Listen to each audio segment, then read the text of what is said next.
You're right. First and foremost, Rivers Day is all about celebrating the incredible values of our waterways. Without question, our rivers have immense natural values. You know, they sustain a huge number and diversity of fish and wildlife. They also have great cultural values in that if you look at historic settlement patterns here in our province for both Indigenous and non-Indigenous people, for the most part, that took place along rivers. So I think rivers have had a huge impact on who we are as British Columbians and how we think about things like water, salmon, wilderness, the environment.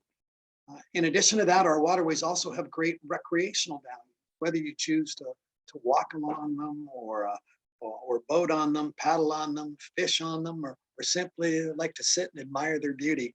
Uh, but in addition to commemorating the values of rivers, Rivers Day also strives to create a greater public awareness of the many pressures that confront rivers.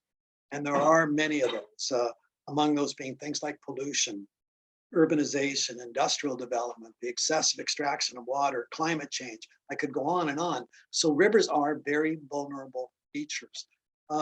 Lastly, Rivers Day also encourages people and communities to become more engaged with local waterways. And when you come right down to it, I think that's a key to better protecting them.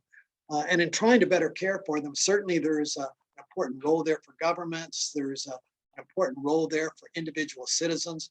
But in addition, I think a model like the Thompson-Nicola Conservation Collaborative is a great step forward in terms of trying to unify conservation efforts and in striving to better care for the watershed.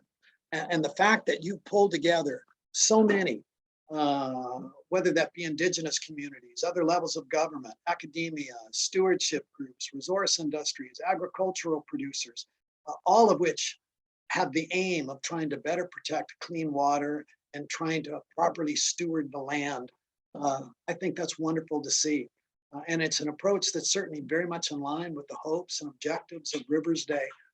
So certainly I congratulate you and I wish you and the collaborative the very best. And thanks for your efforts on behalf of this amazing watershed.